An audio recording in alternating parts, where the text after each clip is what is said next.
Assalamualaikum warahmatullahi wabarakatuh. Alhamdulillah, puji syukur kepada Allah, di mana berkat rahmat karunia dan hidayahnya kita bisa berkumpul bersama-sama pada saat ujian online sedang tutup saya pada hari ini.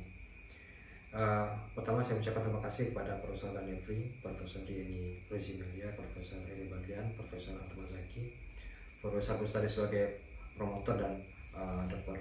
Nur Sansa sebagai promotor, Profesor Nafisa Carlo, Profesor Indah Dewata, dan Profesor Helmi MWC.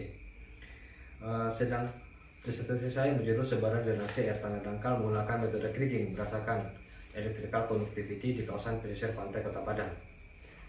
Air merupakan kebutuhan manusia sangat vital, baik untuk keperluan rumah tangga, industri maupun pertanian. Sejalan dengan perkembangan pembangunan kota penduduk, maka kebutuhan air semakin hari semakin bertambah, sedangkan kesediaan air semakin terbatas.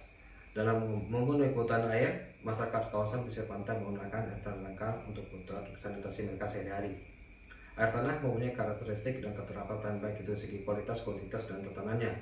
Oleh sebab itu diperlukannya suatu zonasi pemetaan kualitas air bersih. Pada penelitian saya ini berada di Kota Padang, yaitu kecamatan terdapat di kawasan pesisir pantai Padang, yaitu ada 6 kecamatan, yaitu Kecamatan Padang Utara, Padang Barat, Padang Selatan, Kota Tanah, Bungus Teluk dan Lubuk Pegalung. Masyarakat di kawasan pesisir pantai tersebut menggunakan air sumur tanah dangkal untuk keperluan sehari-hari, yaitu masak, mencuci, mandi, dan bukan untuk kebutuhan air minum. Terdapat keluhan masyarakat pada kecamatan Kota Tengah, Padang Barat, dan Padang Utara, yaitu air sumur rasanya asin, hasil cucian warna kekuningan dan kulit menjadi kering dan gatal. Hal ini menyebabkan terjadinya indikasi intrusi. Berat jenis air laut lebih besar daripada air tawar, sehingga air laut mendesak air tawar, sedangkan air tanah mempunyai tekanan piezometrik untuk menekan air laut, sehingga terbentuknya batas interface antara air laut dan air tawar. Di dalam Al-Quran ayat 53 mengatakan bahwa dan dialah yang membiarkan dua laut mengalir berdampingan, yang ini tawar bagi segar, yang lain asin bagi pahit, dan dijadikan antara keduanya batas dinding menghalangi meresapnya air laut ke dalam air tanah disebut intrusi air laut. Berdasarkan data PDAM Kota Padang, hanya bisa melayani 3/1 ke 5% jumlah penduduk Kota Padang terlayani oleh aliran air PDAM, sehingga masyarakat menggunakan air tanah dangkal untuk memenuhi kebutuhan mereka hidup sehari-hari, sehingga terjadinya eksploitasi air tanah dangkal pada daerah Kota Padang. Dampak intrusi air laut pertama adalah secara fisik, peralatan berkarat, peralatan sumur akan menjadi berkarat, hasil tanaman tidak maksimal hasilnya, pakaian hasil cucian warna kekuningan. Dampak secara sosial adalah mata menjadi merah, kulit menjadi kering, dan muka menjadi jerawat. Dampak secara ekonomi adalah ketergantungan kebutuhan sanitasi terhadap air PDAM, sehingga menimbulkan finansial masyarakat akan menjadi meningkat.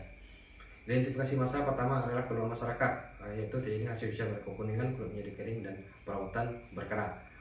Iritasi terhadap mata terjadi pada kecamatan Padang Barat, Padang Utara, lalu deterjen akan sulit untuk besar Padang Barat dan Padang Utara.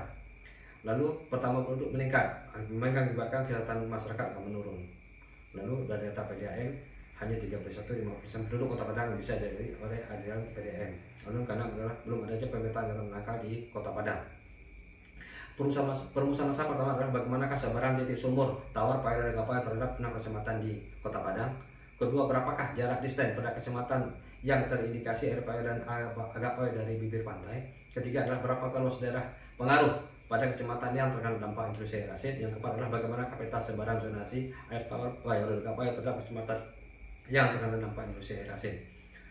Tujuan penelitian di sini adalah pertama, menghasilkan sebaran titik sumur tawar payah dan agak payah terhadap 6 kecamatan di Kota Padang. Yang kedua adalah menemukan jarak dari bibir pantai ke sumur pada setiap kecamatan yang terindikasi air payah dan agak payah dari bibir pantai. Ketiga adalah menghasilkan luas daerah pengaruh pada kecamatan yang terkena dampak intrusi air asin berdasarkan parameter electrical conductivity. Yang keempat adalah menghasilkan peta sebaran atau zonasi air tawar payah dan agak payah terhadap kecamatan yang terkena dampak intrusi air asin berdasarkan parameter electrical conductivity. Menurut penelitian di sini adalah secara teoritis. Hasil penelitian diarahkan untuk menambah khasanah ilmu pengetahuan mengenai pentingnya menjaga lingkungan hidup. Penanaman nilai-nilai ilmu lingkungan juga menjadi solusi yang tepat untuk meningkatkan kesadaran serta usaha pelestarian lingkungan ekosistem, khususnya pada kawasan pesisir pantai, dan mengetahui bagaimana penanggulangan dampak intrusi air asin sehingga bisa diterapkan pada daerah yang mengalami dampak yang sama. Manfaat secara praktis adalah bagi peneliti agar pemicu untuk meningkatkan pengetahuan dan pedulian terhadap lingkungan, khususnya dampak intrusi air laut. Yang kedua adalah bagi pengambil kebijakan sebagai rekomendasi dan pertimbangan dalam mengambil kebijakan mengenai upaya pengelolaan lingkungan hidup sehingga dapat mengurangi kerusakan di kawasan pesisir pantai Kota Padang. Yang ketiga adalah bagi pembaca membangun kesadaran agar pembaca bisa terlibat secara selektif dalam menjaga lingkungan khususnya kawasan pesisir pantai. Kan kampus kita masalahnya pertama adalah bagaimana sebaran titik sumur Tawar Payau dan Gapayau terhadap kecamatan yang ada di Kota Padang. Yang kedua adalah berapakah jarak distance dari bibir pantai yang terindikasi Payau dan Gapayau. Ketiga adalah berapakah luas pengaruh terhadap kecamatan yang terkena dampak industri air asin. Keempat adalah bagaimanakah peta sebaran zonasi Tawar, Payau dan Gapayau terhadap kecamatan yang terkena dampak industri air asin Kota Padang. Hipotesis dan pertanyaan hipotesis. Terdapatnya sebaran titik sumur air tanah dangkal yang mengandung payau dan tidak payau pada kecamatan Kota Padang. Yang kedua adalah seberapakah jarak antara titik sumur dan bibir pantai yang terkontaminasi oleh industri air laut sehingga menghasilkan air payau dan tidak payau.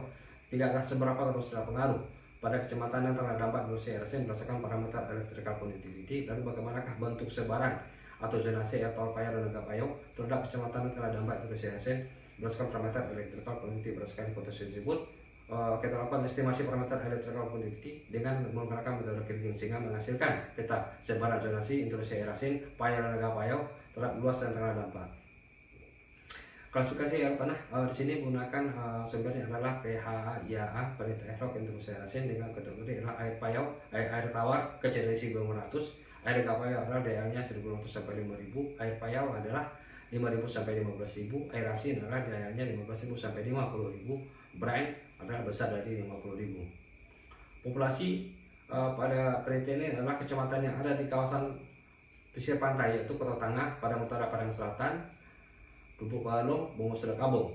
Populasi penduduknya adalah penduduk yang mendiami di kawasan pesisir pantai Kota Padang. Sampelnya adalah parameter electrical conductivity sumur gali penduduk. Pada wilayah penelitian terdapat 3 kecamatan sumur yang terindikasi intrusi. Pertama adalah Kecamatan Padang Barat, yang kedua adalah Kecamatan Utara, dan ketiga adalah Kecamatan Kota Tengah seperti yang terlihat pada tabel. Hasil penelitian adalah korelasi hubungan antara pH dan electrical conductivity. Pada kondisi Gapayau didapatkan korelasinya adalah 0,118 dan hubungan EC terhadap pH pada kondisi pH didapatkan korelasinya adalah 0,474. Lalu hubungan electrical conductivity in situ terhadap electrical conductivity terhadap estimasi pada kecamatan. Pada kecamatan Kota Tangah didapatkan koefisien determinasinya adalah 0,947, pada kecamatan Padang Utara koefisien determinasinya adalah 0,9983 dan pada kecamatan Padang Barat koefisien determinasinya adalah 0,9737. Bagaimana hubungan EC dan pH pada kondisi Gapayau? Dengan koefisien korelasi R 0,118 yang berarti bahwa tidak ada hubungan antara pH dan air Gapayau.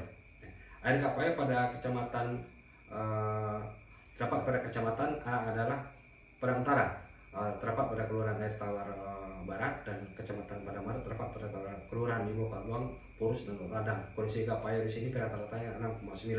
Jarak sumur ke pantai adalah 98,4 sampai 285,4 meter.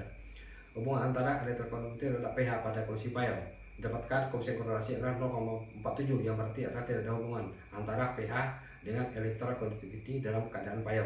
Air payau pada titik ini terdapat pada kecamatan A, Kota Tangah, terdapat pada kelurahan Pasinan Tigo. 2 adalah Padang Utara, kelurahan Ulak Karang Utara, dan Padang Barat terdapat pada kelurahan Libo Kaluang. Pada kondisi payau ini rata-rata arahnya adalah 7,02 dan jarak sumur ke pantai adalah 55,65 sampai 716,4 meter. Bagaimana hubungan EC in situ data EC estimasi? Pada kecamatan Padang Utara didapatkan koefisien determinasinya adalah 0,93 yang berarti adalah hasil estimasi dipengaruhi oleh hasil pengukuran EC atau EC in situ sebesar 99,3%. Pada kesempatan ini jarak sumur ke pantai adalah 100,98 sampai dengan 716,4 meter. Adanya air payau dan agak payau pada kesempatan ini bukan merupakan intrusi air laut, melainkan sebuah penata water dan adanya aliran crack dari sungai Batang Kuranji yang berjarak 100,6 meter dari sumur. Pada pasang air laut terjadi kenaikan sumur kecamatan ini rata-rata 0,12 meter. Yang kedua pada kecamatan Kota Tangah didapatkan koefisien determinasi adalah 0,987 besar dari 0,76 yang berarti adalah hasil estimasi Kirchhoff dipengaruhi oleh hasil pengukuran electrical conductivity sebesar 98,7% sama dengan kecamatan Padang Utara.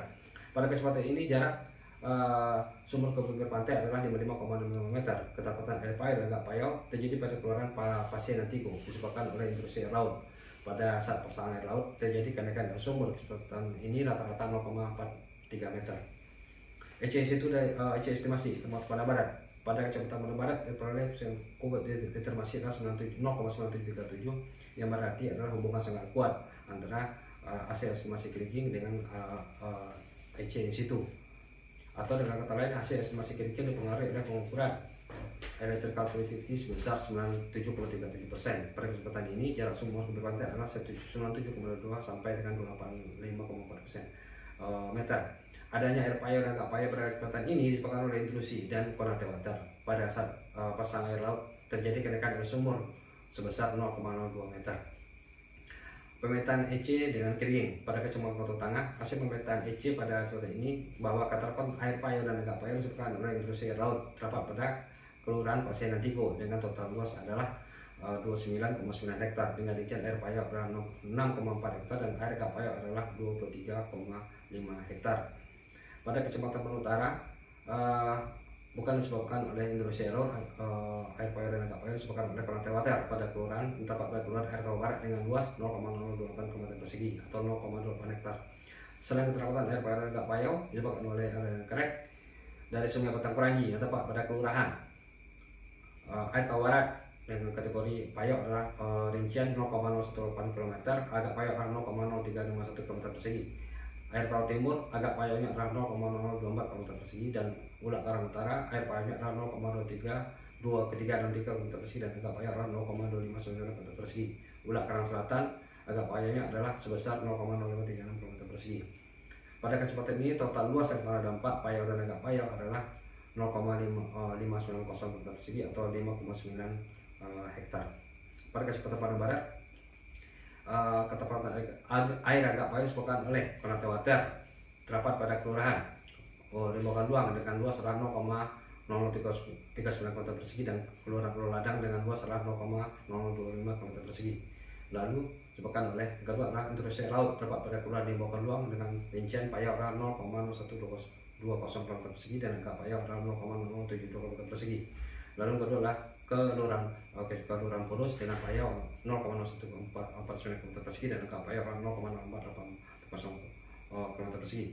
Pada kesempatan ini total luas yang terkena dampak payau dan agak payau adalah 0,08 km persegi atau 8 hektar. Penanggulangan lingkungan terhadap wilayah terkena dampak dan biotik. Dampak intrusi asin terhadap lingkungan abiotik adalah peralatan pelaputan logam berkarat, tembok bangunan menjadi rapuh dan pakaian kekuningan. Dapat diatasi dengan pembangunan kebutuhan air bersih atau sanitasi penduduk yang terkena dampak air intrusi asin, yaitu pada Kecamatan Kota Tangah kekurangan jaringan PDAM adalah 966 jaringan, Kecamatan Padang Utara 3.643 jaringan dan Padang Barat adalah 1.696 jaringan.